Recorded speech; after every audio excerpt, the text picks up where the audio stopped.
Hello everyone, कैसे हो आप सब लोग। हरियाणा जेई मैकेनिकल एग्ज़ाम की प्रिपरेशन किस प्रकार से करें उसके रिगार्डिंग आपके मेरे पास काफ़ी ज़्यादा डाउट आने लग रहे थे। तो आज इस सेशन के अंदर अमित सर आपके सारे के सारे डाउट को क्लियर करेंगे। ये सेशन गूगल मीट के ऊपर आज सुबह 11 बजे हुआ था। अगर आप इसकी यूट्यूब के ऊपर रिकॉर्डिंग देख रहे हैं तो भी आपके लिए काफ़ी ज़्यादा हेल्पफुल रहेगा। अगर फ्यूचर में होने वाले किसी भी इस प्रकार के लाइव सेशन को या भाई जो हम सेमिनार वगैरह करते हैं, लाइव क्लास लेते हैं, उसको आप मिस नहीं करना चाहते तो आप हमारे YouTube channel Haryana engineering exam और हमें टेलीग्राम के ऊपर भी ज्वाइन कर सकते हैं। टेलीग्राम पे ज्वाइन करने का लिंक आपको डिस्क्रिप्शन में और पहले कमेंट के अंदर मिल जाएगा।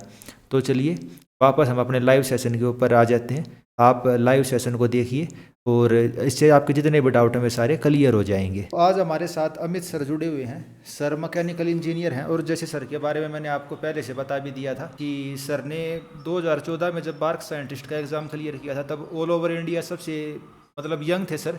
और आज के दिन भी सर काफ़ी बढ़िया पोस्ट के ऊपर हैं और सर आपको गाइड करेंगे कि हर्ष हर्ष मैं दे देता हूँ। मैं अपना इंट्रोडक्शन खुद दे देता हूँ। जी सर। मेरी आवाज आ रही है ना हर्ष आपको? हाँ सर, आ रही है आपकी आवाज़। Okay okay. एक बार सभी छोटे भाइयों से ये रिक्वेस्ट है, माइक अपना म्यूट कर लो और जब डाउट के लिए बोलेंगे ना आराम से आप पूछ लेना। हम टाइम लेके तसल्ली से बात करेंगे, कोई ऐसी इशू नहीं है। मेरा नाम अमित है। मैं मैकेनिकल इंजीनियर हूँ बाय प्रोफेशन और 2010 में मैंने आईआईटी जेईई क्वालिफाई किया था। बट जनरल कैटेगरी में मुझे मेरी मन पसंदीदा सीट आईआईटी में नहीं मिल रही थी। इसके पश्चात 2014 में मैंने मैकेनिकल इंजीनियरिंग पास आउट किया और जैसा हर्ष जी ने बताया भाभा एटॉमिक रिसर्च सेंटर में मेरा 2014 में सिलेक्शन हो गया था। साथ ही साथ वो महारत्ना पीएसयूज में भी मेरा सिलेक्शन हुआ था। तो मैं अभी एज ऑफ नाउ एक महारत्ना पब्लिक सेक्टर अंडरटेकिंग में ही मिडिल मैनेजमेंट में पदस्थ हूँ और मेरा पिछले 2014 से लेके अब तक लगभग 11 साल का एक्सपीरियंस कंप्लीट हो जाएगा सितंबर में। इसमें मैंने ऑपरेशंस, मेंटेनेंस, सेफ्टी का मेरा अच्छा खासा एक्सपीरियंस है, जिसमें लेबर लॉज भी आते हैं और इसके बाद मैं मार्केटिंग फील्ड में हूँ।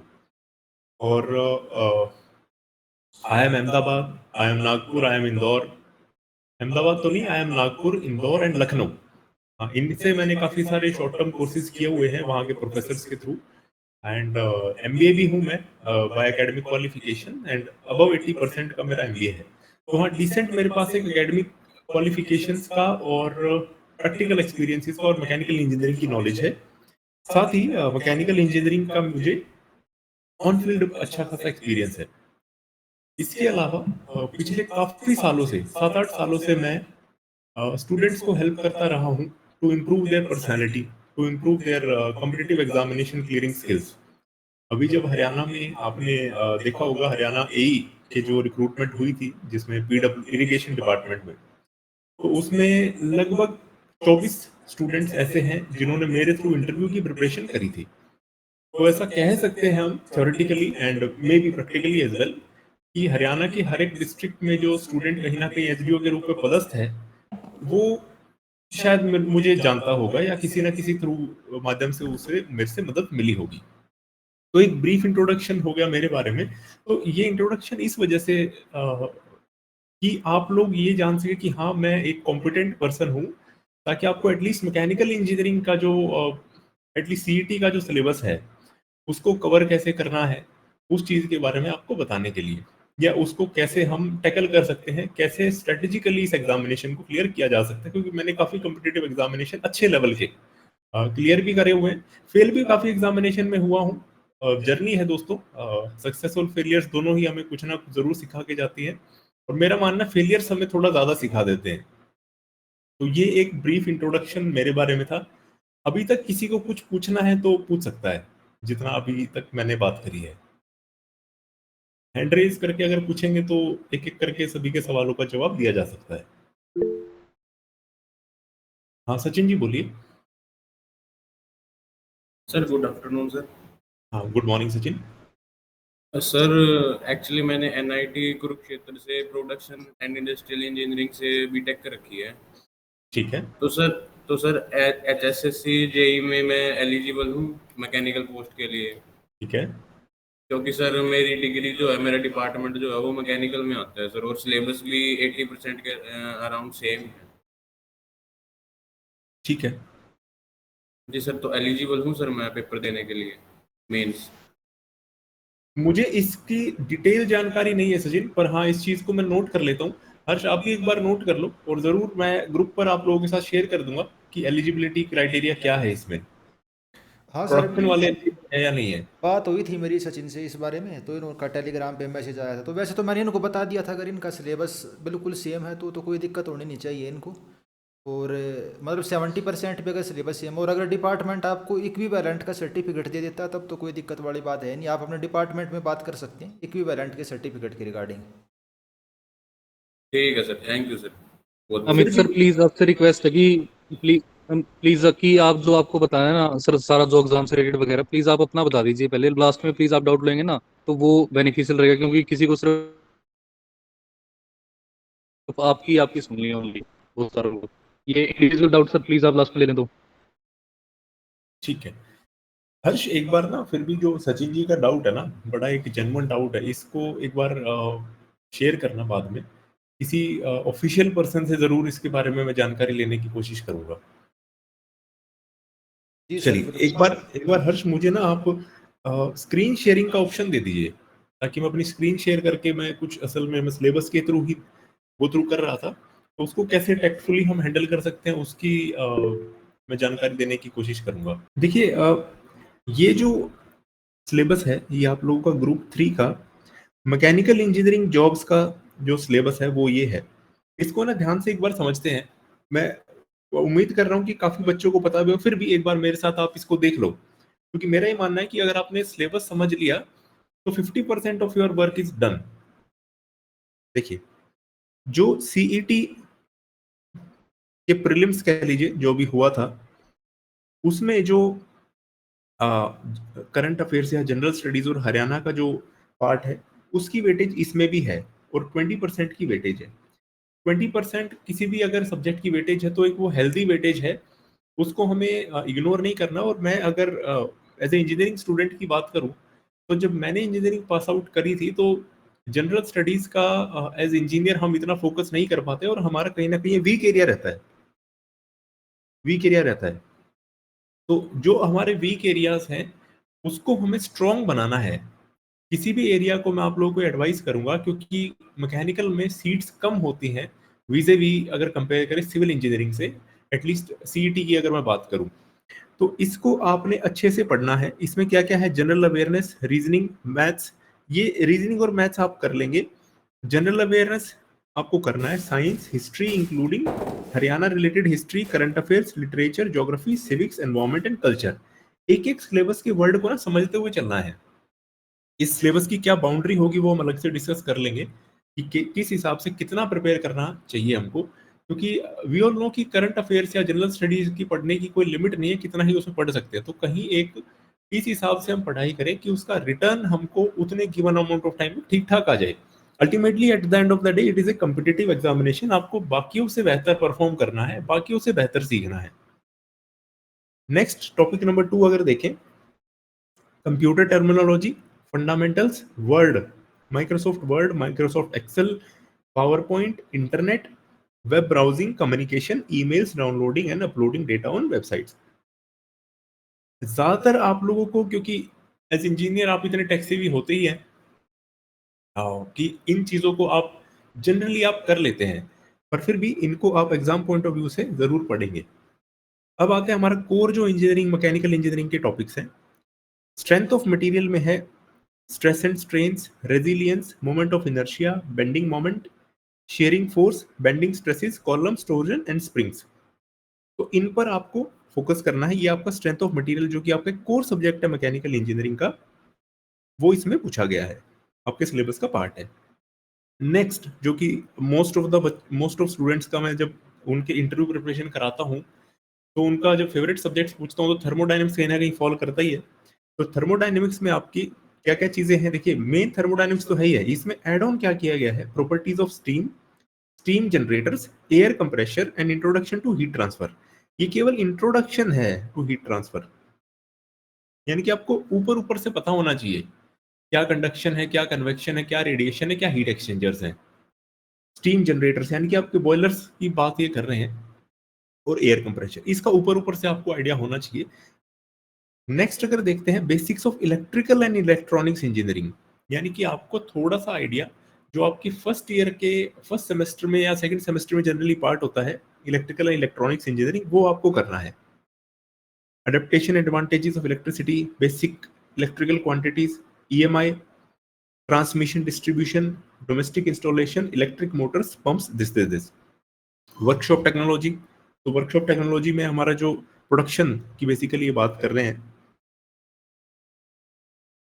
है ना। और प्रोडक्शन फिर इधर भी है, इधर क्या है आपका जो मटेरियल साइंस हम पढ़ते हैं वो सब्जेक्ट आ गया इसमें, साथ ही थोड़ा सा मेटलर्जी का भी इसमें पार्ट है। हाइड्रोलिक्स एंड हाइड्रोलिक मशीन, जो कि सिविल के साथ भी हमारा एक सिलेबस कॉमन होता है। ये फ्लूइड मैकेनिक्स की बात कर रहा है और साथ ही साथ इसमें ये हाइड्रोलिक मशीन का एक टॉपिक, एक नाम लिख के छोड़ दिया इधर, हाइड्रोलिक मशीन्स और वाटर टर्बाइंस एंड पंप्स, तो हमें वो भी साथ के साथ कवर करना है। आईसी इंजन्स भी ठीक ठाक क्वेश्चन आ सकते हैं इस टॉपिक से, इंपॉर्टेंट टॉपिक हो जाता है। Machine design and drawing, machine design and drawing में क्या क्या चीज है, देखिए कैम्स थ्योरी ऑफ मशीन की बजाय इन्होंने डिजाइन ड्राइंग में दिया है कैम्स एंड गियर्स, गियर्स इधर भी दिया है और गियर्स आगे देखते, आगे आएगा टॉम उसमें देखते हैं, गियर्स इधर नहीं दिया है, पर क्योंकि पावर ट्रांसमिशन दे दिया और गियर एक पावर ट्रांसमिशन डिवाइस है तो हमें गियर अल्टीमेटली करना पड़ेगा। Flywheel, governor, balancing, vibrations, refrigeration and air conditioning, VCRS, VRS, सारी चीजें इसमें डाली गई हैं। कंडेंसर, एक्सपेंशन वॉल्व, तो इसमें थोड़ा सा एक्स्ट्रा है रेफ्रिजरेशन में ना, थोड़ा सा डीप में गए हैं रेफ्रिजरेशन में और एयर कंडीशनिंग में। देखिए अगर बाय वर्ड्स भी देखेंगे ना तो इतना मेहनत सिलेबस रेफ्रिजरेशन एयर कंडीशनिंग में इन्होंने बताया है।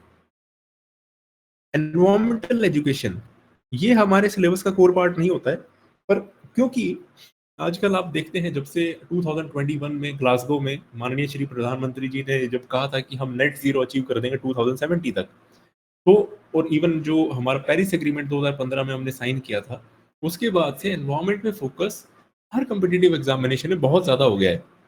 इसी वजह से एनवायरमेंटल एजुकेशन है, एनवायरमेंटल इंजीनियरिंग नहीं है, ये आप थोड़ा ध्यान दीजिएगा। एनवायरमेंट एजुकेशन यानी कि आपको बेसिक्स ऑफ एनवायरमेंट के बारे में पता होना चाहिए, ये इसका सारा सिलेबस डिटेल में इन्होंने दिया हुआ है।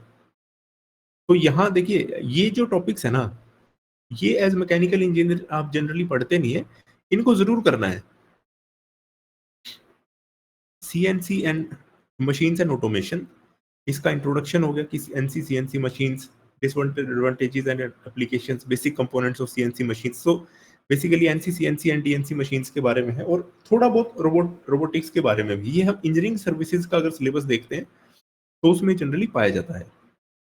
ऑटोमोबाइल इंजीनियरिंग, ये जनरली हमारे किसी भी कॉम्पिटिटिव एग्जामिनेशन का पार्ट मैंने देखा नहीं है, गेट और इंजीनियरिंग सर्विसेज में नहीं पूछा जाता, तो इसको हमने अलग से कवर करना है। जिन जिन को मैं ग्रीन मार्क कर रहा हूँ ना, उनको हमें अलग से कवर करने की जरूरत है। इंस्पेक्शन एंड क्वालिटी, क्वालिटी एक बहुत इंपॉर्टेंट टॉपिक है दोस्तों। जब भी आप जैसे डिपार्टमेंट में आप जब जाएंगे तो वहाँ काम करेंगे तो क्वालिटी अल्टीमेटली आपको मेंटेन करनी पड़ती है और ये जरूरी भी है, क्योंकि अगर सही क्वालिटी नहीं होगी, अगर आपके प्रोडक्ट्स की क्वालिटी सही नहीं होगी, अगर आपके स्पेयर पार्ट की क्वालिटी सही नहीं होगी, तो मशीन के ब्रेकडाउन के चांसेस बढ़ जाते हैं। तो अगेन ये भी आपको अलग से पढ़ने की जरूरत है और इंजीनियरिंग सर्विसेज के प्रीलिम्स का पार्ट है ये। इंडस्ट्रियल इंजीनियरिंग, ये हम बड़े अच्छे से डिटेल में पढ़ते हैं अपने बीटेक के टाइम पे, तो वो सारा इंडस्ट्रियल इंजीनियरिंग का पार्ट है। पर इसमें एक चीज मैं देख रहा हूँ कि इसमें इन्वेंट्री मैनेजमेंट नहीं है, जो इन्वेंट्री कंट्रोल हमारा एक इंपॉर्टेंट टॉपिक रहता है वो नहीं है इसमें। एंटरप्रेन्योरशिप डेवलपमेंट एंड मैनेजमेंट, ये भी एक नया टॉपिक है। तो ये जो मैंने ग्रीन में हाईलाइट किए, बेसिकली पेज नंबर 2 जो आपका सिलेबस है, उसमें एक तो एनवायरमेंट एजुकेशन, एक ऑटोमोबाइल इंजीनियरिंग, एक इंस्पेक्शन एंड क्वालिटी और एंटरप्रेन्योरशिप डेवलपमेंट एंड मैनेजमेंट। ये जो टॉपिक्स हैं ये आपको जरूर करने हैं, क्योंकि आपका कोर इंजीनियरिंग का पार्ट नहीं है और आपको कंपटीशन से आगे भी लेके जाएगा जब आप इन टॉपिक्स को प्रिपेयर करेंगे। पेज नंबर 3 देख लेते हैं, उस पर क्या है, वो सीआरएम के बारे में दिया गया इधर। Customer relationship management, types of CRM, total quality management, ये बेसिकली हम थोड़ा बहुत इसमें से हम इसमें ऑपरेशनल रिसर्च में ही पढ़ते हैं, ओआर में जो industrial engineering and operational research है उसमें भी पढ़ते हैं, एंड ओआर। तो ये मोटा मोटा आपका सिलेबस था। अब एक बार स्ट्रेटेजी के बारे में जानना चाहते हैं क्या आप, कि किस प्रकार से इन सब्जेक्ट्स को हमें कवर करना चाहिए। बेसिकली आप किस किस चीज़ पे आज मुझे चाहते हैं कि मैं इन चीज़ों पे चर्चा करूं। हाँ सर, कोई एक स्ट्रेटजी और मटेरियल के बारे में ज़्यादा पूछना है। एचएसएससी के हिसाब से कितना मटेरियल ठीक रहेगा, कौन सी बुक उस टाइप से कि हम ज़्यादा भी ना पढ़ें और बेसिक बेसिक सभी कर लें। और एक सर कितनी पोस्ट आएंगी ये तो पता चले पहले। विनोद, ये सर को तो कैसे पता होगा। तुमने जब से ज्वाइन किया ना, तुम पोस्टों को लेके ही लगे पड़े हो बस। वो ठीक है विनोद, पोस्ट जरूर है, हमें पता होनी चाहिए, बट क्या ये कोई बता सकता है तुमको कि कितनी पोस्ट आएंगी सिवाय एचएसएससी के। And even I doubt HSSC को भी आज के टाइम नहीं पता होगा। As of now we are talking कि कितनी पोस्ट उन्होंने निकालनी है। सर वो सर एग्जाम तो प्लीज आप लेंगे ना मेंस का। मटेरियल और स्ट्रेटजी के ऊपर बता दीजिए प्लीज। कोई बात नहीं, देखो डाउट सबका इम्पोर्टेंट है। जिसका जो डाउट है, एक्चुअली देखिए, मेरा वही काम है। मैं जो समझता हूँ कि आज के टाइम में मटेरियल और स्ट्रेटजीज की तो कमी नहीं है, पर एज ए स्टूडेंट मैं जो आप लोगों को देख पा रहा हूँ कि आपको कैसे अपनी एनर्जी को फोकस रखना है, कैसे आप लोगों को अगले 4-5 महीने 6 महीने डेविएट नहीं होना है, वो जरूर है ना। और स्ट्रेटजी आप कोई भी फॉलो करेंगे, मटेरियल आप कोई भी फॉलो करेंगे, मुझे आपको ये एडवाइस अनडाउटेडली देनी है कि स्टिक टू वन मटेरियल। आप ना एक मटेरियल पे सॉरी, आपको ये समझना पड़ेगा कि आज के समय में सबसे बड़ा इशू क्या है। सबसे बड़ा इशू ये है कि इंफॉर्मेशन बहुत ज़्यादा हो गई है और मटेरियल्स बहुत ज़्यादा हो गए हैं, और इवन पढ़ाने वाले भी बहुत ज़्यादा हो गए हैं। You have to understand it, है ना। देखिए, लेकिन टाइम इज ए कंस्ट्रेंट। आप लोगों के पास समय तो उतना ही है। मैं एक बार स्टॉप शेयरिंग करता हूँ, फिर हम इस पे बात करते हैं। आप लोगों को ये समझना पड़ेगा, आप एक हफ्ता ले लो, आप 10 दिन ले लीजिए, and decide one material for you. एक हफ्ता 10 दिन आप टाइम ले लो, एक मटेरियल आप डिसाइड कर लो जो भी आपको लगता है। लेकिन जो स्टैंडर्ड चीज़ें हैं, strength of material, thermodynamics, basic of electronics engineering, workshop technology, जो स्टैंडर्ड है, उसके लिए तो मैं मानता हूँ कि आप लोगों के पास ऑलरेडी कुछ ना कुछ होगा, क्योंकि आपने मैकेनिकल इंजीनियरिंग भी की है और मैकेनिकल इंजीनियरिंग के कम्पिटिटिव एग्जाम आप देना चाहते हैं। इसके अलावा ये जो जो ये टॉपिक है ना, environment education, inspection and quality control, entrepreneurship development and management, तो इसमें इंस्पेक्शन एंड क्वालिटी कंट्रोल पे आई थिंक हर्ष, हमने जब यूपीपीएससी एई का प्रीलिम्स हो रहा था तो उसमें क्वालिटी नाम का एक टॉपिक था, उसकी एक मैराथन वीडियो हमने कराई हुई है, if I am not wrong. जी सर, क्वालिटी कंट्रोल की एक मैराथन वीडियो हुई है बिल्कुल। हाँ, तो आप और उसके नोट्स भी हमने डेफिनेटली शेयर किए थे। मतलब हमने तो कुछ ऐसा रखा नहीं था अपने पास कि जो स्टूडेंट्स को बाद में हमसे मांगना पड़े। तो विदाउट एनी, एक तो आप लोग ना सिलेबस का प्रिंट आउट निकलवा लीजिए। एंड आई होप, देखो आप जो इधर आए हुए हो अपना समय निकाल के, तो आप लोग जरूर इस एग्जाम को प्रिपेयर करना चाहते हो और नौकरी को आप पाना चाहते हो। It is very clear and evident for all of you. तो एक तो सिलेबस का प्रिंट आउट आपके स्टडी टेबल पे या जहां पे भी आप पढ़ते हैं वहां पर होना चाहिए। दूसरा, विदाउट एनी डिले आप नेक्स्ट 2 से 3 दिन में एक बार हर्ष जी की वो वीडियो जरूर देखें जो क्वालिटी कंट्रोल के ऊपर कराई हुई है। ये जो टॉपिक है ना, देखिए आज सुबह ही जब हर्ष से बात हो रही थी, तो because of my busy schedule, I was not, मेरे पास इतना समय निकलता नहीं है कि मैं आप लोगों को एक एक चीज पढ़ा सकूं।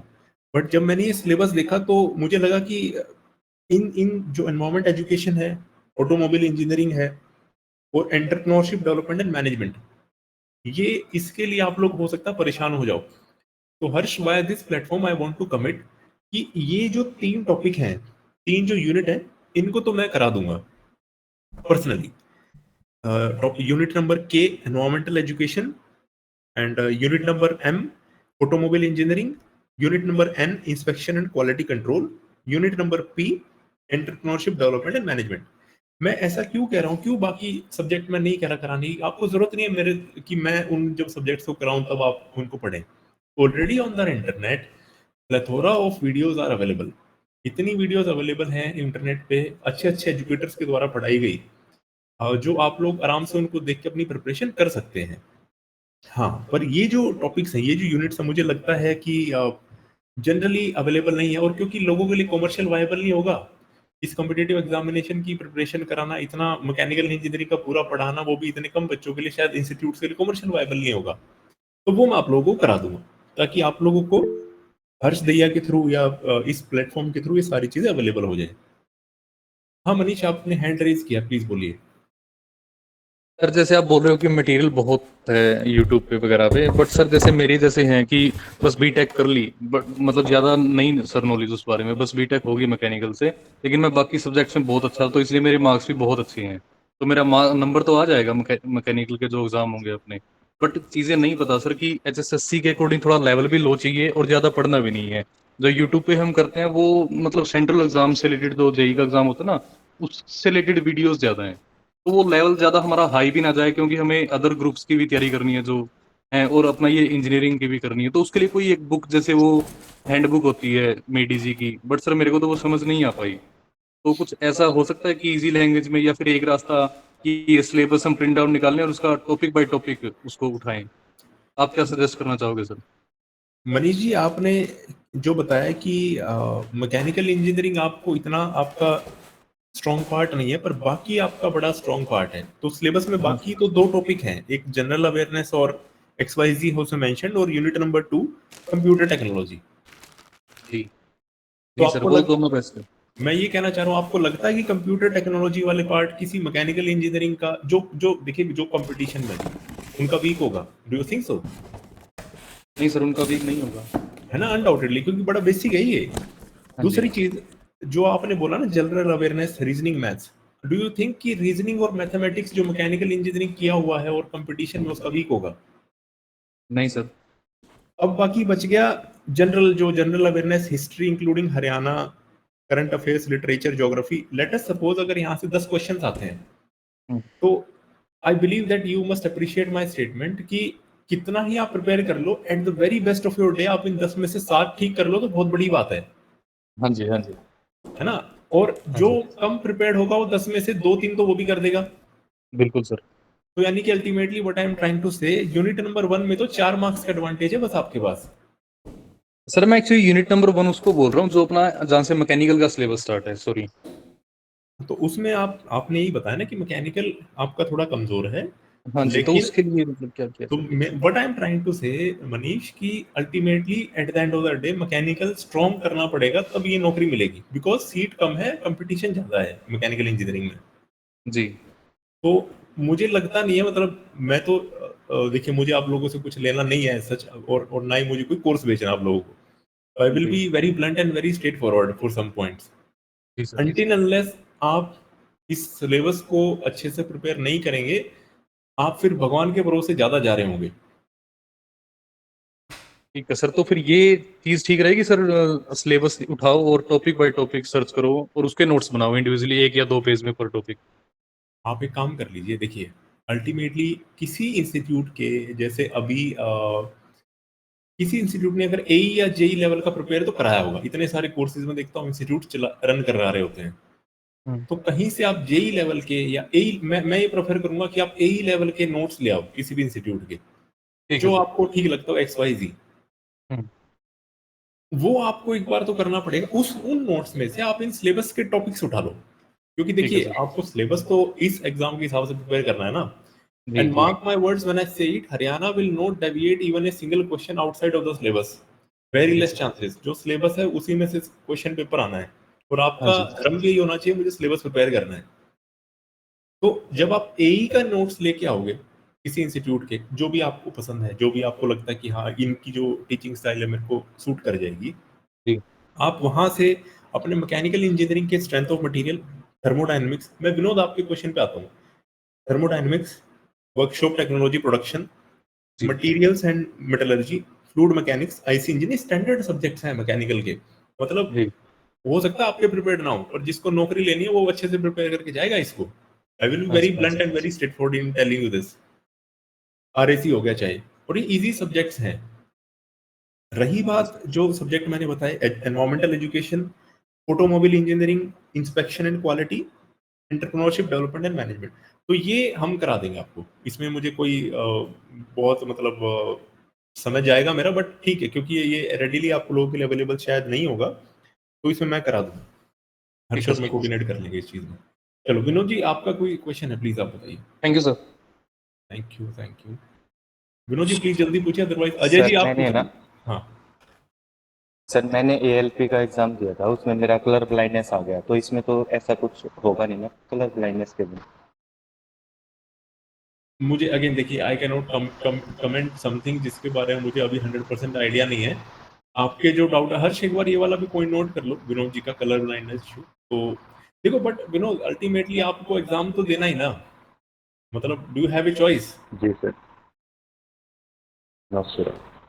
एक्चुअली मैं आरआरबी की एग्जाम की तैयारी कर रहा था, तो उसमें मेरे 2-3 मार्क्स से रह गया, तो इस वजह से मैंने सीटी एग्जाम भी दिया और उसमें मेरे 63 बन रहे हैं फोर्थ शिफ्ट में। तो सर मुझे तैयारी करनी चाहिए आगे या नहीं? मैं तो कभी भी ऐसा इसमें स्टूडेंट मैं खुद रहा हाँ नहीं हूँ जी जो सर। किसी को भी बोलूँ तैयारी मत करो। मैं तो उस तरीके का खुद ही एक स्टूडेंट रहा हूँ जिसके लिए only option is to prepare. एक बार सर थोड़ा सजेस्ट कर देते हैं। नेक्स्ट क्वेश्चन ले लेते हैं एक बार। Vinod I will 63 come back marks. To you. आपकी ना आवाज कट रही है, I will come back to you, note है ना, कोई इशू नहीं है, आपकी आवाज कट रही है। Ajay ji please okay. Please please आप पूछिए। Hello, good afternoon sir. हाँ good afternoon. Sir as such जैसे आपने भी सिलेबस अभी डिस्कस किया हमारे साथ, तो हाँ हाँ इसमें ऐसा देखा गया है लास्ट टाइम भी एग्ज़ाम दिया जो स्टूडेंट्स ने, तो कहीं ना कहीं डिप्लोमा बेस्ड जो चीज़ें हैं वो ज़्यादा रिलेट करती हैं। लास्ट टाइम जो बच्चे बता रहे हैं कि डिप्लोमा उन्होंने उठाई बुक्स और उससे उन्होंने क्लियर कर लिया। जो बच्चा बिल्कुल वीक है उसने एक दो कोर्स ऐसे आपने बोला ए या जे का उसने कोर्स लिया। तो हरियाणा जो है इतना कोई वास्ट गेट या फिर ईएससी की तरह नहीं पूछेगा, वो एक बेसिक ही आई थिंक पूछने वाला है। अजय, बट मैंने कोई कोर्स नहीं बोला। इफ आई रिकॉल, मैंने बोला कि जहां आपको किसी इंस्टीट्यूट के एई के, because Manish ji is at very earlier stage of preparation, तब मैंने उनको ये बोला कि क्योंकि आपको बिल्कुल सारी चीजें शुरू करनी है, तो किसी एक इंस्टीट्यूट का आप एई का प्रिंटेड मटेरियल ले लो, मार्केट में अवेलेबल हो जाती है फोटो कॉपीज वगैरह, वहां से मैंने पढ़ने को बोला। क्योंकि उनका उनका यस वो सर। अभी जिस पोजीशन पे है वो एक डिफरेंट है, आप जिस पोजीशन पे आपको आपको लग रहा होगा कि ये सब कुछ इजी है, डिप्लोमा की बुक्स ही तो पढ़नी है, बट किसी के लिए यही एक चैलेंज हो जाता है कि यार सारा कुछ शुरू से करना है, मैं तो भूल भाल गया हूँ। Exactly sir, I totally agree with you. Manish Punia ji please आप पूछिए। सर आपने कहा कि 4-5 महीने बाद एग्जाम होगा, तो क्या ये- इतने ही दिन बाद होगा? देखो, I am not an employ of HSSC, है ना, और फिर भी आइडिया सर प्रीवियस स्टेट के गवर्नमेंट हिसाब के से। एग्जाम्स में यार कोई आइडिया दे ही नहीं सकता, मुझे ऐसा लगता है। As far as I am following these examination since past 10-11 years, मुझे लगता है it is very tough to give some idea. Even आप देखिए ना, जो गवर्नमेंट का जो जो एपेक्स लेवल पे बैठा है, उन्होंने कहा था मई में एग्जाम करा देंगे, बट उन्होंने भी जुलाई एंड में कराया। मतलब he is eight much more powerful position than me at least. तो तो सर 3 महीने ऑन एन एवरेज 3 महीने। आप शब्द क्यों डालना चाह रहे हैं मेरे जुबान में 3 यार? मंथ्स तो मिनिमम है, चिंता मत करो, पक्का है। वो देखो, वो आप लोग सर टेलीग्राम उस पे हिसाब से अपडेट प्रिपरेशन किया करो। करेंगे ना। नहीं, अगर क्योंकि अभी ग्रुप डी ग्रुप नहीं डी है तो और जल्दी जल्दी करेंगे। हरियाणा पुलिस चलेंगे अक्टूबर तक, ठीक है, उसके बाद नवंबर में जाके कहीं मेंस की प्रोसेसिंग स्टार्ट होगी। 3 मंथ्स तो मिनिमम मिनिमम है, मतलब okay maximum we sir, don't know. ठीक है सर, फिर उस हिसाब से अच्छे से प्रिपरेशन हो जाएगी, नहीं तो जल्दी जल्दी करना पड़ता है। कर लो, अच्छे से कर लो। ठीक है, अगेन करण जी प्लीज पूछिए। सर मेरा क्वेश्चन ये था कि जहाँ जेई इलेक्ट्रिकल के लिए इलेक्ट्रॉनिक्स वाले अप्लीकेबल है या नहीं है? ये भी मैं नोट कर लेता हूँ, कुछ ना कुछ मैं ऑफिशियल कुछ डेटा मिलता है तभी मैं आपको रिवर्ट कर पाऊंगा इस चीज के लिए। प्रोडक्शन वाले मैकेनिकल के लिए और इलेक्ट्रिकल वाले इलेक्ट्रॉनिक्स के लिए पूछा आपने? नहीं सर, इलेक्ट्रॉनिक्स वाले इलेक्ट्रॉनिक्स एंड इलेक्ट्रॉनिक्स वाले कम्युनिकेशन से बीटेक किया है, क्या वो जेई इलेक्ट्रिकल के लिए एप्लीकेबल है या नहीं है? हर चीज एक बार आप। इसका सर मैं आंसर दे देता हूँ। हाँ इलेक्ट्रिकल का जो जेई की पोस्ट है उसके लिए अगर आपने इलेक्ट्रिकल इंजीनियरिंग या फिर इलेक्ट्रॉनिक्स एंड इलेक्ट्रिकल इंजीनियरिंग से बीटेक या डिप्लोमा किया हुआ तो ही आप एलिजिबल हो। ईसीई यानी कि इलेक्ट्रॉनिक्स एंड कम्युनिकेशन वाले बच्चे इसके लिए एलिजिबल नहीं है, उनका एक अलग ग्रुप है। आप उस वाले ग्रुप को एग्ज़ाम दे सकते हो, लेकिन आप इलेक्ट्रिकल का एग्ज़ाम नहीं दे सकते, ईसीई वाले बच्चे। कौन सा ग्रुप है सर हर्षी, वो? हाँ बताइए। हर्षी, मैं ये पूछ रहा हूँ कि मैंने डिप्लोमा किया हुआ है ऑटोमोबाइल से और बीटेक की हुई है मैकेनिकल से, तो अपना ऑटोमोबाइल की विदाउट एक्सपीरियंस वाली कुछ आ सकती है क्या? हाँ वैकेंसी आ सकती है इसकी, पिछली बार भी कुछ वैकेंसी आई थी, अब की बार भी उम्मीद है। वो तो पिछले वाली तो एक्चुअली विद एक्सपीरियंस थी, उनमें किसी में 5 साल किसी में 3 साल मांगा था। कोई ऐसी आती है ऑटोमोबाइल की जो विदाउट, क्योंकि मेरे पास अदर साइड का तो है बट इंजन टेक्निकल साइड का एक्सपीरियंस नहीं है।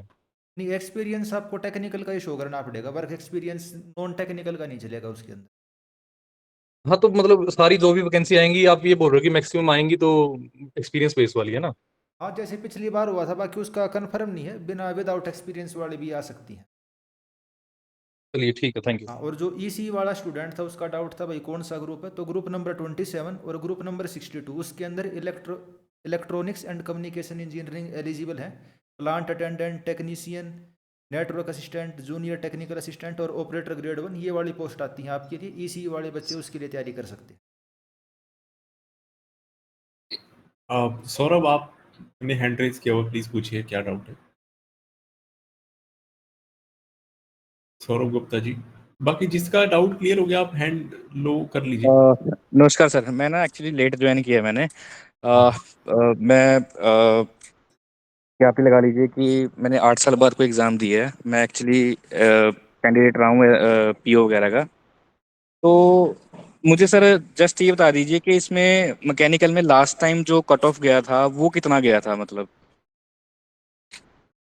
देखिए, बाकी हर्ष इज एक्सपर्ट ये कट ऑफ वगैरह में, तो मुझे लगता है वो जिस हिसाब से काम करता है एटलीस्ट इन हरियाणा तो कोई नहीं कर पाता है।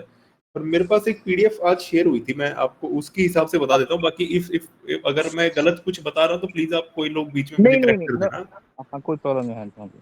नहीं, मैं बाकियों को कह रहा था Saurabh. Okay okay okay okay. मैं एक मिनट, जो मेरे पास जो एक पीडीएफ आई है ऑफिशियल नोटिफिकेशन से है, एक मिनट।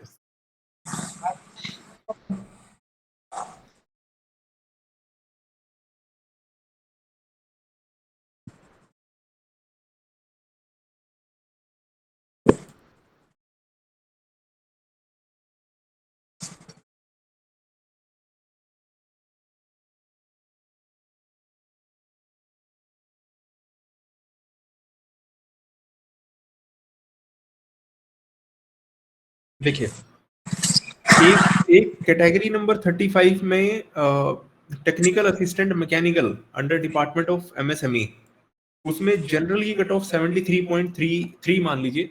ये है जो मेरे पास ऑफिशियल नोटिफिकेशन है। कैटेगरी नंबर 34 में जूनियर इंजीनियर मैकेनिकल, और फिर इसमें देखिए जनरल की वैकेंसी भी कितनी है, जो मैंने अभी आपको बताया 1 2 3 4 5 6 7 8 9 10 जनरल की वैकेंसी थी, इस वजह से कट ऑफ 73.33।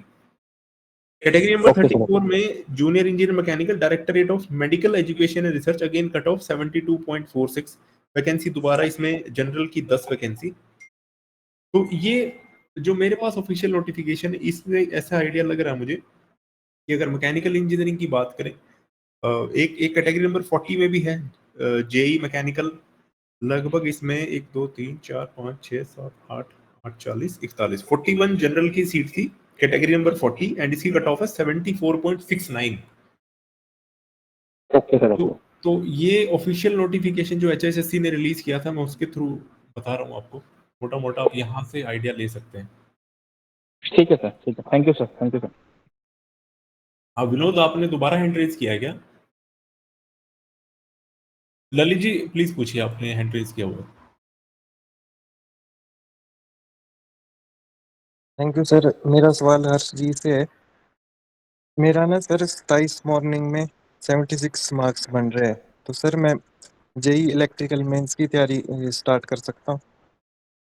तैयारी तो आपको बिल्कुल करनी चाहिए। अभी 100% तो हम ये कह नहीं सकते कि आपका नाम आएगा या फिर नहीं आएगा, दोनों चीज़ें हैं। तो मान लो मैंने कह दिया आपका नाम नहीं आएगा, तो ये तो है नहीं आप तैयारी करना बंद कर दोगे। तैयारी आपको बिल्कुल करनी। और बढ़िया है, नॉर्मलाइजेशन के अंदर थोड़े बहुत नंबर कम हो सकते हैं, लेकिन पिछली बार भी जैसे पता है इलेक्ट्रिकली कट ऑफ 65 से 70 के आसपास गई थी। अब की बार 10 गुना, तो बिल्कुल नाम आ जाएगा, तैयारी करिए। Thank you sir. सर मेरे 64 बन रहे हैं मैकेनिकल में, आ जाएगा नाम? एक मिनट मनीष, वो आते हैं इस चीज पे। मनीष जी आते हैं इस चीज पे। देखो, इस चीज में तो आप लोगों को आश्वासन मैं दे सकता हूँ कि हर्ष इज मतलब GOAT of at least technical examination की जो कट ऑफ एनालिसिस है उसमें। जयवीर जी प्लीज, आप आपने हैंड रेज किया, पूछिए। सर मैं भी यही पूछना चाह रहा हूँ कि मेरे 63 हैं एक सब मिनट रुकिए। इस मॉर्निंग में सर, इसमें कुछ शायद नॉर्मलाइजेशन में बढ़ जाएंगे तो मेरा आ जाएगा सर मैकेनिकल में। देखो एक मिनट उस पे आते हैं। कट ऑफ के अलावा किसी का कोई डाउट है तो हैंड रेज कर लीजिए या पूछ लीजिए, अदरवाइज फिर कट ऑफ के डाउट्स लेना चालू करें। हाँ Ajay ji. Sir civil JEE के लिए भी थोड़ा डाउट था कि कौन कौन सी वैकेंसी आ सकती है। ओके। सिविल जेई के लिए शाम को 5 बजे क्लास करेंगे, आप उसको अटेंड कर लेना। अभी केवल मैकेनिकल का ये डाउट ले लेते हैं इसका। Okay sir, thank you. Vinod, आपने क्या हैंड रेज दोबारा किया हुआ या डाउन नहीं किया पहले वाला? निशान जी प्लीज पूछिए। सर ये पूछना था, पिछले हम्म। पिछले बार जो मैकेनिकल वैकेंसी आई थी, 90 वैकेंसी आई थी, वो टोटल फिल हो गई या कुछ विड्रॉ भी हुई थी उसमें? और उसका प्रीवियस ईयर पेपर कहाँ मिल सकता है मुझे? ठीक है भाई, देखो मुझे ऑफिशियल इस चीज़ पे इंफॉर्मेशन नहीं है और व्यक्तिगत तौर पे इस पे कोई राय मैं अभी दे नहीं पाऊंगा। कुछ अगर मेरे पास इसको नोट कर लेता हूँ, अगर कुछ ऑफिशियल डेटा मिला तो आई विल शेयर। ठीक है सर। वो एक दोस्त बता रहा था मेरा कि पिछली बार हुआ ही नहीं, मतलब किसी भी मैकेनिकल के लिए एग्जाम, तो वो सारी की सारी पोस्ट विड्रॉ कर ली गई थी। वो इस बार इस सीटी में डाल लेंगे तो हो सकता है 100+ वैकेंसी आ जाए इस बार, ऐसा कुछ सुनने में आया था मुझे तो सर। मुझे अभी ऐसा मुझे आइडिया नहीं है, मतलब आई am not the right person और फिट पर्सन कि मैं इस पे कमेंट करूं। पर हाँ, कुछ अगर मुझे पता लगा तो डेफिनेटली आई विल शेयर। ठीक है सर। और ये एसटीओ के लिए भी वैकेंसी आती है सर हाँ, इसमें मैकेनिकल में? एसडीओस के लिए मैकेनिकल में वैकेंसीज आती हैं। लास्ट ईयर इरिगेशन डिपार्टमेंट में आई थी, बट 5-6 वैकेंसी थी शायद, कम आती है। ठीक है सर, थैंक यू। कम आती, ठीक, थैंक यू। मतलब सिविल की ज़्यादा रहती है, इलेक्ट्रिकल मैकेनिकल कम आती है। हाँ निशान जी। मैकेनिकल की आती है ज़्यादा किस में है सर? ये रेलवे में ही आती है बस, और तो सेंट्रल सब लेवल के मैकेनिकल। एग्जामिनेशन आप देख सकते हो, या अदर स्टेट के एग्जामिनेशन भी होते हैं, जैसे एसएससी जेई अभी एक बता रहा था, आरआरबी जेई भी बता रहे थे। बाकी गेट के थ्रू आप दे सकते हो, पीएसयू एग्जामिनेशन आप दे सकते हो, गेट एग्जामिनेशन आप दे सकते हो। निशान जी प्लीज पूछिए। ठीक है सर, धन्यवाद।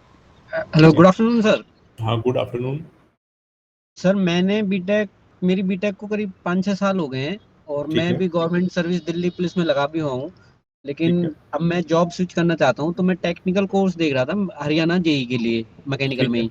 ठीक है। तो सर ऐसा अरेंजमेंट हो सकता है, जैसे कल कल परसों मैं दहिया साहब की वीडियो देख रहा था, तो वो बोल रहे थे कि कोई पर्टिकुलर बुक, मतलब एक जगह ही कोई अक्यूमुलेटेड कंटेंट मिल जाए जिसको पढ़ के हम तैयारी कर सकें, क्योंकि सर अलग अलग बुक्स लेना तो मतलब ये तो थोड़ा सा टिपिकल हो जाए। जैसे आपने बोला कि सोम की बुक पढ़ो या सोम का कोई कंटेंट ले लो किसी भी उससे, तो सर चैनल्स पे मैंने जाके गो थ्रू किया, तो चैनल्स पे सर कई कई वीडियोस पड़ी हैं, 10-10 वीडियोस पड़ी हैं सोम की, 15-15 वीडियोस पड़ी हैं।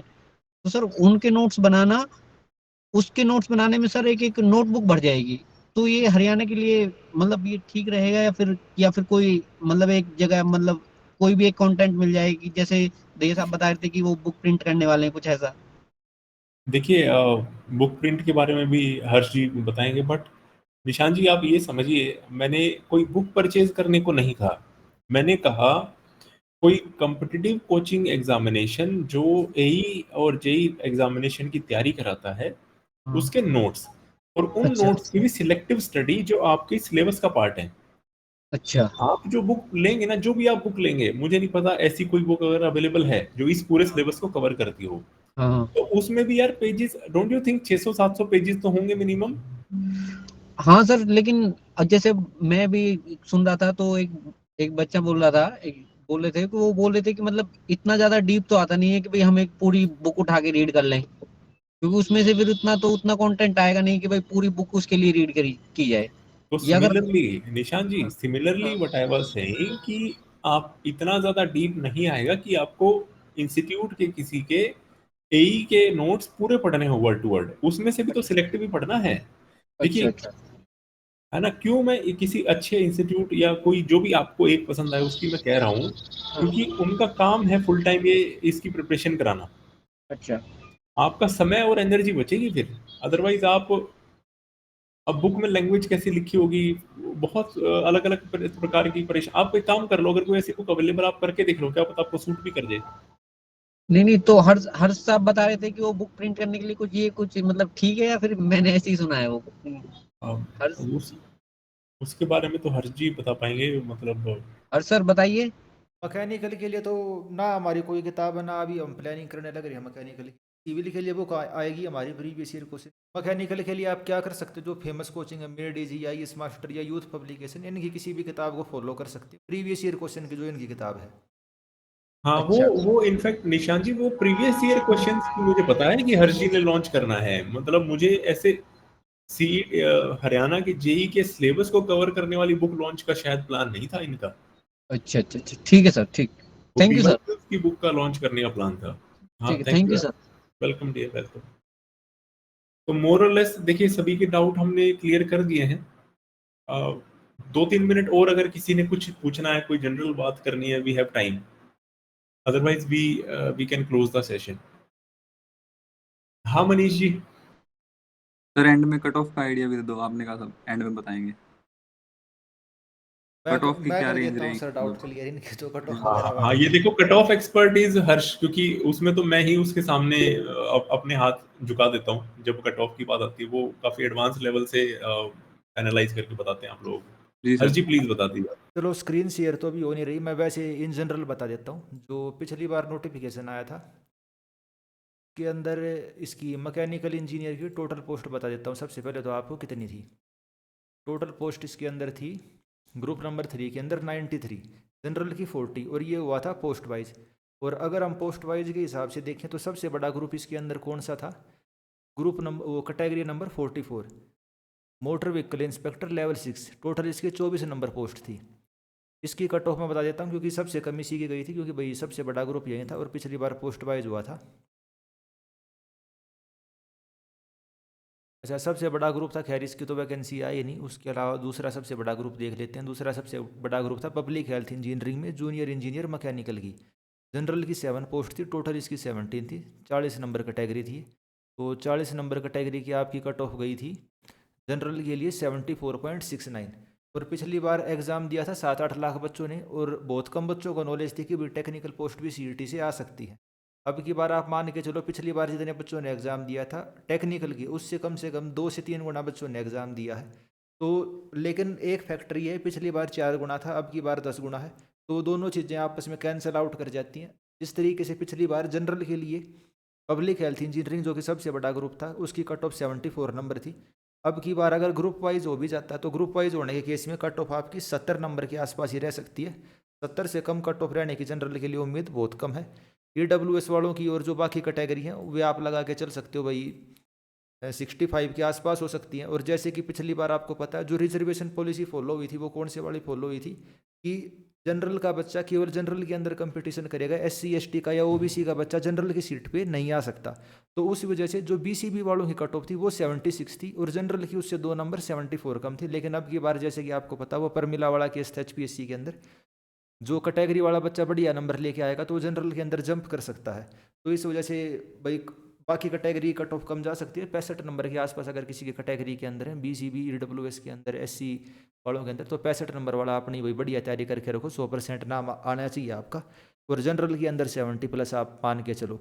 और बाकी तो पोस्ट वाइज होता है या ग्रुप वाइज होता है। पर वो भाई प्रोमिला वाली पॉलिसी लागू होती है या SSC वाली पॉलिसी, कौन सी पॉलिसी लागू होती है, जो भाई HSC लागू करती आ रही है वो लागू होती है, तो उसके ऊपर डिपेंड करेगा।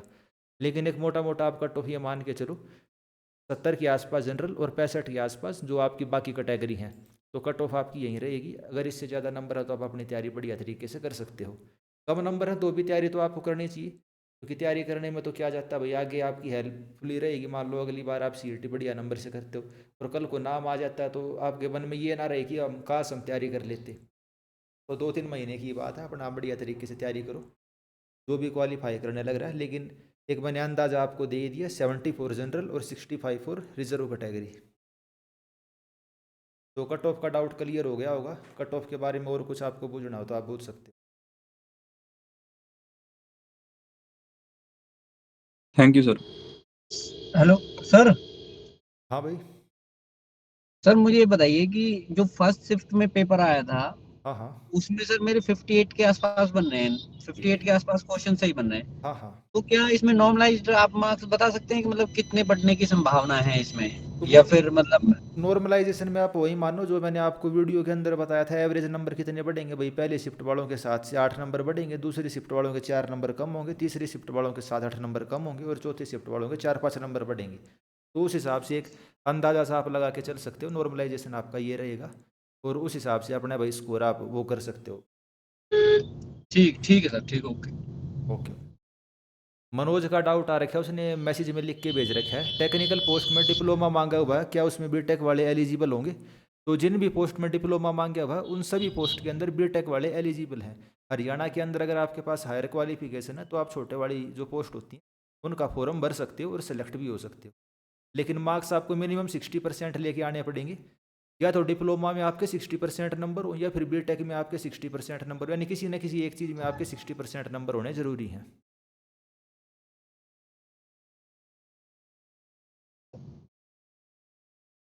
साहिल का डाउट है वैकेंसी कितनी आ सकती है, तो भाई वैकेंसी का तो कोई आइडिया नहीं है, लेकिन पिछली बार जैसे आपको बताया 93 वैकेंसी थी, और उसके अंदर कुछ ग्रुप का पेपर नहीं हुआ। जैसे पिछली बार किसका पेपर नहीं हुआ? जो सबसे बड़ी इसके अंदर कैटेगरी थी 44 नंबर पे, ट्रांसपोर्ट डिपार्टमेंट के अंदर मोटर व्हीकल इंस्पेक्टर, तो 25 पोस्ट तो सीधी सीधी यहीं हो गई, और थोड़ी बहुत अब की बार और बढ़ जाएंगी। तो 100 तो कम से कम आप मान के चलो, 100 पोस्ट तो आपकी कम से कम आएंगी, और 200 के करीब भी आ सकती हैं, लेकिन उससे ज़्यादा की उम्मीद नहीं करनी चाहिए हमें। तो 100 से 200 वैकेंसी आपकी पक्का आएंगी, 100 कम से कम और 200 ज़्यादा से ज़्यादा।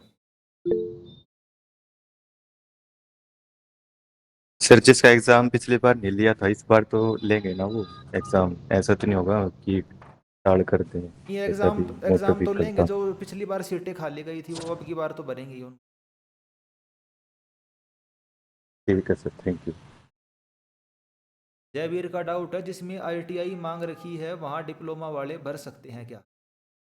तो भर सकते हैं, वहाँ भी ऐसी कोई दिक्कत वाली बात नहीं है, और ITI वाली तो बहुत कम पोस्ट हैं, ज़्यादातर तो डिप्लोमा भी ऐसी हैं। तो इलेक्ट्रिकल में है जैसे कि एलम वगैरह, वहाँ भी ITI है, चलता है। बाकी तो अगर आपके पास हायर क्वालिफिकेशन, आपने डिप्लोमा किया हुआ है, बीटेक है, एमटेक है, PhD है, या कुछ भी करा हुआ है, आप सभी के लिए अप्लाई कर सकते हो अगर आपके पास बड़ी डिग्री है।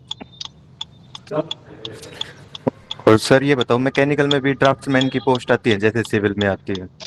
बिल्कुल आती है ड्राफ्ट्समैन की पोस्ट। जो ग्रुप बनाया हुआ है ड्राफ्ट्समैन का, उसके अंदर मैंने आपको सारा सिलेबस शेयर कर रखा है, जो ड्राफ्ट्समैन की कितनी पोस्ट आती हैं। मैकेनिकल के लिए? हाँ बिल्कुल, मैकेनिकल के लिए काफ़ी पोस्ट आती हैं उसकी भी। ठीक है सर। जो ये आप 100 पोस्ट बता रहे हो मतलब वो उससे अलग है? हाँ, उसकी भी 40-50 ये पोस्ट तो उससे आएंगी अलग है। ड्राफ्ट्समैन की? ड्राफ्ट्समैन का मैं आपको ग्रुप नंबर बता देता हूँ, ग्रुप नंबर 34 है ड्राफ्ट्समैन का, वो आप देख लेना। और पिछली बार कितनी सीट आई थी वो भी मैं एक बार देख के बता देता हूँ। अच्छी खासी सीट थी मतलब पिछली बार भी इसमें। हाँ एक बार बता दो सर, इसकी वैकेंसी कितनी थी पिछली बार और इस बार कितनी आएगी, और एग्जाम हुआ था या नहीं हुआ था पिछली बार?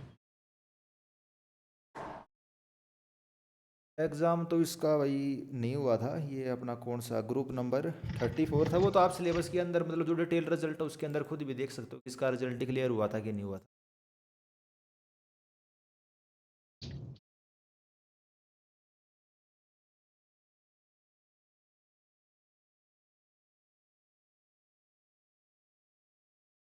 सर एक डाउट है मेरा। हाँ बोलिए भाई।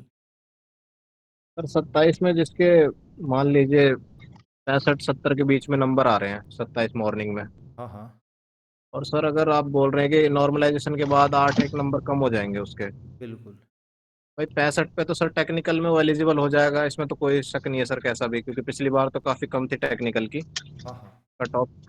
तो सर अगर नॉर्मलाइज होने के बाद नंबर कम हो जाते हैं तो क्या वो एलिजिबल होगा या नहीं होगा उसके लिए? नहीं, नंबर कम हो जाएंगे तब एलिजिबल नहीं होगा वो। सर इससे तो बच्चों का नुकसान है फिर। ये नुकसान कुछ नहीं है, वो वाली शिफ्ट आसान थी तो उसमें ज़्यादा नंबर थे। अब जैसे पिछली बार ग्रुप डी का एग्जाम था, जो फोर्थ वाली शिफ्ट थी, आखिरी शिफ्ट थी, उसमें 12-12 नंबर भी कम हुए हैं बच्चों के। अब उस वाली शिफ्ट से कोई बच्चा क्लेम कर सर सकता ये है? बच्चों के हाथ में नहीं था ना कि भाई 27 में नंबर पढ़ना है हाँ उनका, या फिर कौन से उसमें एग्जाम में आना है। अब किसी ने मेहनत करके 70 नंबर भी लाए, अगर वो उसके डाउन हो गए, 12 या 13 नंबर चले गए कम उसके, वो मान लो जेई की तैयारी कर रहा है सर, फिर तो उसका तो नुकसान है इसमें। नॉर्मलाइजेशन का प्रोसेस ऐसे ही होता है। उसके अंदर नोटिफिकेशन के अंदर ये उन्होंने लिखा भी हुआ कि भाई हम सभी बच्चों को एक फेयर चांस देना चाहते हैं, इस वजह से ये नॉर्मलाइजेशन का मेथड अपनाया जाता है। कितने की? गलत कुछ नहीं है ऐसा। कितने की? एक और दे दो। नहीं ऐसा हो कि सर नॉर्मलाइज होने के बाद, वो कम होने के बाद भी मतलब उसके अंदर लाई कर जाए कि भाई एलिजिबल हो सकते हैं या नहीं हो सकते, ऐसा भी कुछ कंडीशन है। तो सर आपका मान लीजिए अगर 64 नंबर है, 64 नंबर है मान लीजिए सर, हाँ हाँ बीसीबी कैटेगरी में, ठीक। और उसमें से 8 नंबर कम कर देते हैं जी, हाँ हाँ तो 56 नंबर हो जाते हैं, तो सर इसका भी कोई चांस बन रहा है बीसीबी में? टेक्निकल के लिए बन जाएगा, नॉन टेक्निकल के लिए तो मुश्किल है। टेक्निकल के लिए सर, जेई के लिए, सिविल में? हाँ सिविल में तो बन ही जाना है, सिविल की कहाँ इतनी कट ऑफ जाती है, मैकेनिकल वगैरह में मुश्किल है इतने कम पे, बाकी टेक्निकल बाकियों में तो बन ही जाना है। पिछली बार 55-60 के बीच में ही थी सर इसकी सिविल की। हाँ इसलिए तो कह रहा अब की बार भी लगभग वहीं रहेगी, ज़्यादा हाई नहीं जाएगी और ना ज़्यादा कम जाएगी। था। इसके अलावा पुलिस में एलिजिबल है, और इनमें नहीं है सर, क्लर्क और पटवारी वगैरह में? वो तो भाई कट ऑफ के ऊपर बात है, सीट कितनी आती है और कट ऑफ कितनी जाएगी। एलिजिबल मेन तो सर बस स्कोर कार्ड आने के बाद ही पता लगेगा सारा हाँ कुछ। बिल्कुल बिल्कुल, स्कोर कार्ड आने पे ही यही है एग्जैक्ट फिगर मेन तो। पता है। हाँ, हाँ अभी प्रॉपर एक ऑथेंटिक नहीं हो पा रहा है ना सर, एक अंदाजा ही बैठ पा रहा है अभी। ये तो है, ये भी तो सभी मतलब हाँ, अंदाजा ही है वो तो यही बिल्कुल। दिक्कत है, ऐसी है सर। ठीक है गजेंद्र, सर, एक गजेंद्र ने डाउन हैंड रेज किया। हाँ भाई डाउट पूछो गजेंद्र।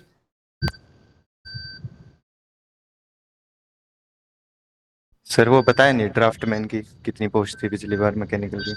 वो भाई मैंने देखा, बाकी बताने लायक नहीं है, वो 3 पोस्ट हैं टोटल। अच्छा।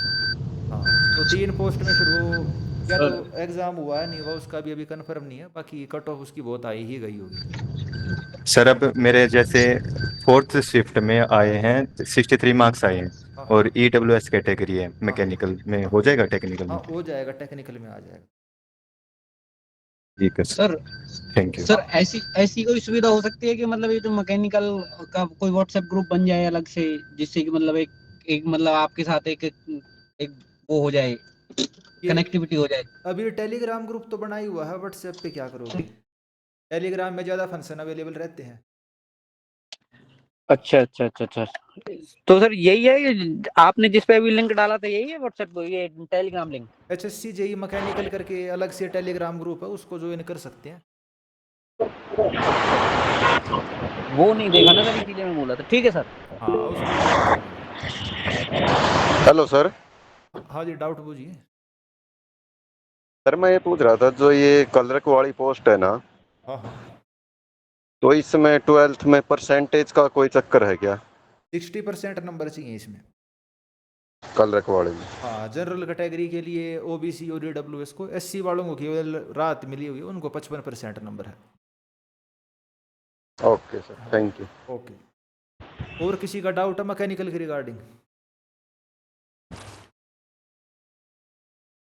सर एक्सपीरियंस के लिए बता दीजिए, वो मैकेनिकल का किसका रिक्वायरमेंट? वैसे तो ज़्यादातर पोस्ट ऐसी आती हैं जिनमें एक्सपीरियंस नहीं चाहिए रहता है। बाकी अगर मैं एक्सपीरियंस की बताऊं तो जैसे पिछली बार इसकी आई थी junior engineer mechanical DMER Haryana के अंदर आई थी, उसमें एक्सपीरियंस मांग रखा था 2 साल का। के अलावा और भी मतलब कई हर्ष जी, एक वही बता रहा था मुझे कल परसों, एक वो आईटीआई इंस्ट्रक्टर की भी शायद एक्सपीरियंस बेस्ड निकलती है ना, 1 साल का एक्सपीरियंस मांगते हैं उसमें मैकेनिकल में हाँ उसका या इलेक्ट्रिकल में। देखना पड़ेगा मेरे को, मैं सर्च करके बताता हूँ। इसमें ITI PDF ओपन करी हुई है। हाँ उसमें 1 ईयर एक्सपीरियंस मांगा था शायद।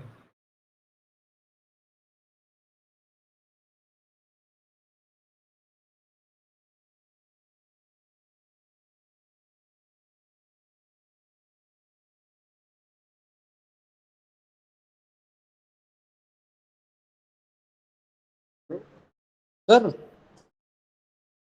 सर हाँ डाउट पूछिए आप। सर आईटीआई इंस्ट्रक्टर के लिए जैसे मैंने जैसे ये भाई बोल रहा था कि 1 साल में एक्सपीरियंस चाहिए, तो उसमें मतलब उसमें हम अपनी कंपनी का एक्सपीरियंस लगा सकते हैं कि या फिर टीचिंग का एक्सपीरियंस लगाना पड़ेगा उसमें? 1 मिनट रुकना। निशान जी दोबारा बोलना, आप क्या बोल रहे थे? मैं ही बोल रहा था कुछ। हाँ बस। मैं बोल रहा था कि जो इंस्ट्रक्टर के लिए एक्सपीरियंस लगाना पड़ेगा हाँ उसमें, राम राम राम, उसमें जो इंस्ट्रक्टर के लिए एक्सपीरियंस लगाना पड़ेगा वो टीचिंग का ही एक्सपीरियंस लगाना पड़ेगा या फिर मतलब जो कंपनी में हमने काम किया उसका भी एक्सपीरियंस लगा सकते हैं? नहीं, इंडस्ट्रियल एक्सपीरियंस एप्लीकेबल होता है। मतलब इंडस्ट्रियल एक्सपीरियंस एप्लीकेबल होता है। यस। लेकिन सर उसमें जैसे मैंने काम किया था, मैंने थर्ड पार्टी पे काम किया था, जैसे कंपनी में ठेकेदारी पे रहता है, तो ऐसे मैंने 1.5-2 साल काम किया था, तो वो एप्लीकेबल होगा उसमें? देखो, अब ये ना अलग एक टॉपिक हो जाएगा। आप मुझे ये बताओ कि क्या आपको पीएफ कटा था क्या आपका? दूसरा पीएफ कटा था। हाँ दूसरा दूसरा पीएफ के बाद क्या आपको पे स्लिप मिली हुई है? हाँ, पे स्लिप आएगी। हाँ, तो बस आपका एक्सपीरियंस एप्लीकेबल है वो। ठीक है सर, यही पूछना है था। ना? बाकी तो देखो, एक्सपीरियंस सर्टिफिकेट पे उन्होंने क्या लिख के दिया है वो उससे ज्यादा आइडिया लगता है। पर ठीक है, जब वो वैकेंसी निकलेंगी तब ये डाउट और ले लेंगे अच्छे से। ठीक है सर। अगर लेबर लॉज का पालन किया है, पीएफ एक्ट का अगर किया है, मिनिमम हाँ वेजेस एक्ट का पालन किया है, एस्टेब्लिशमेंट एक्ट का पालन किया है, और इसके अलावा अगर ईएसआईसी आपका मेडिकल इंश्योरेंस अगर उन्होंने आपको कराया है और आपकी एंट्रीज गेट गेट रिकॉर्ड पे हैं अवेलेबल, तो आपका एक्सपीरियंस गुड है। चलिए, हर्ष एक दो डाउट ले लेते फिर क्लोज करते हैं। अब ना, अब डाउट एक्स्ट्रा ही क्रिएट हो रहे हैं ऐसा लग रहा है। मतलब अब वो लिंगर ऑन कर रहे हैं, हम खींचे जा रहे हैं इसको। हाँ ये तो है, किसी का टेक्निकल में कोई डाउट हो तो आप वो पूछ सकते हो sir, technical engineering regarding. Manish पूछिए। सर आप अभी कौन सी जॉब में हो? क्योंकि मैं गेट एस्पिरेंट हूँ, तो आपका वर्क लाइफ बैलेंस कैसा है? तो आइडिया मेरा लग। वर्क लाइफ, आप किस प्रकार के वर्क लाइफ बैलेंस को आप पूछना चाहते हो? सर की मतलब मतलब 8-1 घंटा 7-8 घंटा काम बाद में रेस्ट, ऐसा ना हो, हेक्टिक ना हो। यार देखो, फिर मैं तो अब देखो क्या है ना, जो काम करने वाला आदमी है ना वो कहीं भी काम ढूंढ लेगा। और काम नहीं करने मैं with 11 years of decent experience बता रहा हूँ, जिसको काम नहीं करना वो काम ना करने के भी तरीके तलाश लेगा। है ना? मतलब and with full responsibility I am saying this. And yes even sir, I वो हैव तो है। Handled even I have handled 300 plus workman at my location जहाँ पे मैं 2018 में था। तो जिसको काम करना वो काम करना, काम तलाश लेगा, जिसको नहीं करना वो काम ना करने के तरीके तलाश लेगा। तो ये बड़ा सब्जेक्टिव क्वेश्चन है, पर अपने इंडिविजुअल पे ज्यादा डिपेंड करता है। सर अभी आप बार्क में हो? नहीं, मैंने बीआरसी मैंने 2014 में ज्वाइन किया था। बट मैंने बीआरसी से मुझे बेटर अपॉर्चुनिटी मिल गई थी, फिर मैं वहां शिफ्ट हो गया था। अब कहाँ हो, क्या कर रहे हो, उससे यार आपका एग्जाम से कोई खास लेना देना है नहीं। मैं नहीं हकीकत सर, बताऊं, बता मैकेनिकल दूंगा की हो मुझे। तो बता दो। वैसे कोई वो नहीं है, मैकेनिकल की जॉब हो तो बता सकते हो आप। हाँ ऑब्वियसली यार, मैकेनिकल इंजीनियरिंग की जॉब में ही हूँ और मिडिल मैनेजमेंट में हूँ, महारत्ना पीएसयू में ही हूँ, पब्लिक सेक्टर अंडरटेकिंग में हूँ। ओके सर, क्योंकि मैं पीएसयू के ही कर रहा हूँ गेट के थ्रू। तो ओके आप ओके, ठीक है ठीक है। And I am enjoying it basically. अगर मुझसे मेरा पूछो तो I am totally enjoying it. काम होता है, काम को भी एंजॉय करता हूँ। और I am good at it. या सर पीएसयू का नाम। गेट में कितने मार्क्स चाहिए सर पीएसयू में जाने के लिए? यार देखो, मुझे अब का नहीं पता, बट 2014 में मेरे 74 मार्क्स थे और 300 रैंक थी। एंड उस टाइम पे ऐसा होता था, पर 300 आज के टाइम पे तो कैसा है, उस टाइम पे 300 रैंक पे ऐसा होता था कि नहीं मिलना भाई जनरल कैटेगरी पे, ऐसा हो जाता था। But because may be my interview skills were good, तो पहले बीआरसी का इंटरव्यू दिया, वो 75 मिनट्स इंटरव्यू चला था मेरा। बॉम्बे में हुआ, ट्रॉम्बे में रहा था, चेंबूर में। तो वो क्लियर हुआ, फिर जिस भी पीएसयू का इंटरव्यू कॉल आया मुझे, touchwood I was able to clear all interviews. तो इंटरव्यू के बेसिस पे मेरा ज़्यादा मुझे लगता है कि सिलेक्शन हुआ। आज के टाइम में तो मैंने देखा है कि इवन एट जनरल कैटेगरी की अगर बात करें तो 800, मैकेनिकल में इवन एट 800 रैंक, जबकि मैकेनिकल इंजीनियरिंग अगर मैं 2014 15 16 की बात करूँ 2 लाख बच्चे अपियर होते थे। And nowadays I think the students have reduced to even 70,000 और 60,000, इतने रह गए हैं। और 700-800 रैंक पे भी कुछ विदाउट इंटरव्यू डायरेक्ट एनटीपीसी ने बुलाया है। तो मुझे लगता है कि अपॉर्चुनिटीज तो बढ़ गई है।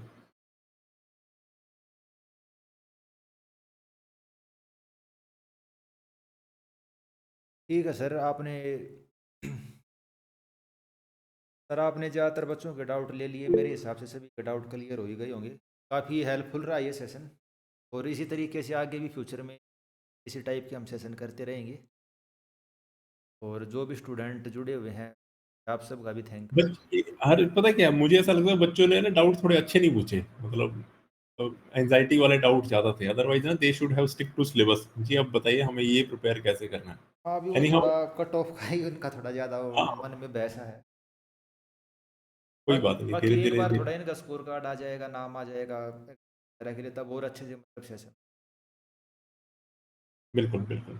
अभी रादर मेरा मोटिवेशन भी थोड़ा सा ऐसे एक बार स्कोर कार्ड आ जाता है तब हम वो जो 3-4 सब्जेक्ट है ना उनको कुछ करने का अगर इनका रिक्वेस्ट आता है, बट स्टिल देखो हर्ष, मेरा ये मानना है कि हम अगर कोई चीज़ इनको कवर कराएंगे फ्री ऑफ कॉस्ट, हमें तो क्या इनसे we don't charge anything and we don't intend to even charge something, but उसमें कुछ डिलीवरेबल्स ना इनकी तरफ से भी रखेंगे जो भी हमारे उस चीज़ को पढ़ना चाहते हैं, कि if you commit something then we will teach you, ऐसा करके कुछ हम रखेंगे उसमें। बिल्कुल।